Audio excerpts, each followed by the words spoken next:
नमस्कार, times of Swaraj के खास कार्यक्रम एग्जिट पोल में आप सबों का स्वागत है। मैं हूं संतोष सिंह और अब हम एग्जिट पोल में बात चौथे चरण की कर रहे हैं। जिन चरण में महिला वोटर की कितनी महत्वपूर्ण भूमिका रही है, ये जब आप उसका ट्रेंड देखेंगे तब आपको समझ में आएगा। और मैंने जो इंडेक्स बनाया है, पैमाना बनाया है, मेरा वही पैमाना है कि महिला वोटर जहां कम निकले हैं वहां एनडीए को खतरा है। तो जरा देखिए चौथे चरण में कहां कहां चुनाव था। एकदम मिथिलांचल के उस इलाके में चुनाव था जहां बीजेपी का कह सकते हैं कि हृदय स्थली रहता है, दरभंगा। जी हाँ, हालांकि इस बार दरभंगा में बहुत जबरदस्त फाइट है और हार जीत का मार्जिन बहुत कम रहेगा, ये बात समझ लीजिए। दरभंगा में जबरदस्त ललित यादव ने जबरदस्त चुनौती दी है गोपाल जी ठाकुर को, और गोपाल जी ठाकुर के खिलाफ एक इनकम्बेंसी तो आपने देखा है कि ब्राह्मण गांव में भी लोग उनको बैठने के लिए नहीं दे रहे थे। हर वर्ग जो बीजेपी का वोटर था जिनके पास जाते थे वहां उन्हें परेशानी होती थी। और राजद ने पहली बार ये प्रयोग किया कि वहां मुसलमान वर्सेस जो होता था उसको उन्होंने उस नैरेटिव को बनने ही नहीं दिया। मोदी जी भी आकर उस नैरेटिव को बनाने की कोशिश किए लेकिन वो नहीं बना। ललित यादव ने उस नैरेटिव को चलने नहीं दिया।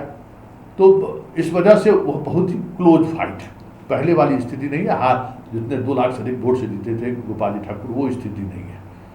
समस्तीपुर एलजेपी चिराग के उम्मीदवार हैं और वहाँ भी कह सकते हैं कि बहुत ही क्लोज फाइट है। 2 मंत्री की एक बेटी और दूसरा बेटा चुनावी मैदान में है।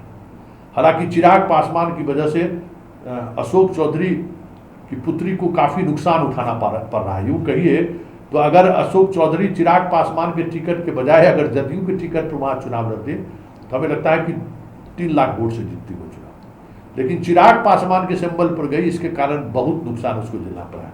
सिर्फ पासवान वोटर का ही नहीं, पारस और प्रिंस का जो अपना वहाँ नेटवर्क है उस वजह से भी उसको नुकसान पहुँचा। और एनडीए के वोटर में जबरदस्त टूट हुआ। कुर्मी, कोड़ी, हर जाति के लोग उनके खिलाफ वोट किए हैं, जिस वजह से एक जो सबसे सुरक्षित सीट माना जाता था एनडीए गठबंधन का, वहाँ बहुत ही क्लोज फाइट हो रही है। क्योंकि महेश्वर हजारी का बेटा सनी हजारी ने भी जबरदस्त फाइट दिया है, लेकिन वहाँ भी कहीं कहीं महिला वोटर ने दिलेरी दिखाई है।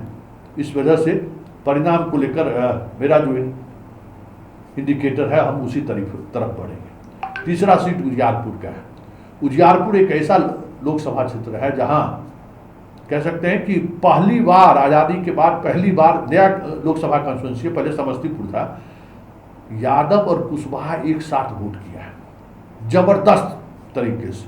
और वामपंथी कॉन्स्टिट्यूशन मतलब सीपीएम के 2 उजियारपुर और विभूतिपुर, वो 2 कॉन्स्टिट्यूंसी है जहां जबरदस्त पकड़ है महिला वोटर पर भी। इसलिए उजियारपुर में कह सकते हैं कि नित्यानंद राय के लिए मुश्किलें खड़ी हो गई है। नित्यानंद राय को बहुत परेशानी झेलना पड़ रहा है, लेकिन फिर भी महिलाओं ने आगे बढ़कर वोट किया है। इसलिए उजियारपुर को लेकर संभावना जताने की जरूरत नहीं है। वैसे उजियारपुर नित्यानंद राय चुनाव हार भी सकते हैं, लेकिन हमारी गणना का जो इंडेक्स है उस इंडेक्स में हम हारते हुए उन्हें नहीं दिखा रहे हैं। बात आगे बढ़िए। बेगूसराय में भी महिलाओं ने दिलेरी दिखाई है, और जिस तरीके से कुशवाहा वोट की टूटने की बात आ रही थी खबर, वो उस खबर में उतनी सत्यता सामने नहीं आई। उस कुशवाहा का मैक्सिमम वोट गिरिराज सिंह को मिल गया, भूमियार का तो मिला ही मिला, लेकिन सीपीआई मतलब वहाँ जो उम्मीदवार हैं उन्होंने ज़बरदस्त टक्कर दी है। और हार जीत का फैसला हमने कहा ना कि महिला वोटर हार जीत तय करेगा, इसलिए गिरिराज सिंह महिला वोटर की वजह से, और जीविका दीदी को वो ज़्यादा कह सकते हैं कि साथ भी रखते हैं, जीविका दीदी से उनका लगाव भी रहा है, इसलिए हमें लगता है कि गिरिराज सिंह को अपर हैंड है। वो जब हम अंतिम टैली कहेंगे तो बता देंगे कि आपको क्या स्थिति है। लेकिन ललन सिंह को लेकर 54 बूथ को कैंसिल करने के लिए वहाँ के राजद प्रत्याशी सुप्रीम कोर्ट पहुँच गई है। हालांकि सुप्रीम कोर्ट से उनको राहत नहीं मिला।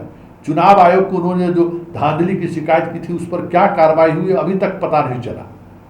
प्रशासन पर कई तरीके के गंभीर आरोप लगे, लेकिन जदयू का एकमात्र सीट मुंगेर ही है अभी तक जितना वोटिंग हुआ है, जहां महिलाएं ने दिलचस्पी नहीं दिखाई उम्मीदवारों को लेकर। महज 0.78%, मतलब 1% भी ज़्यादा महिला वहां वोट नहीं की है। तो समझ सकते हैं कि जब महिलाएं जब वोट नहीं करेंगी तो मेरा इंडिकेटर क्या कहता है। इस तरीके से चौथे चरण में जो परिणाम सामने आने वाले जो हमारे समझ से आ रहे हैं, दरभंगा भाजपा जीतेगी, समस्तीपुर एलजेपी चिराग जीतेगा, और उसके बाद बेगूसराय बीजेपी जीतेगी, उजियारपुर बीजेपी जीतेगी, और ललन सिंह चुनाव हार सकते हैं। मतलब इस पूरे फेज में 4-1 का रिजल्ट सामने आ सकता है।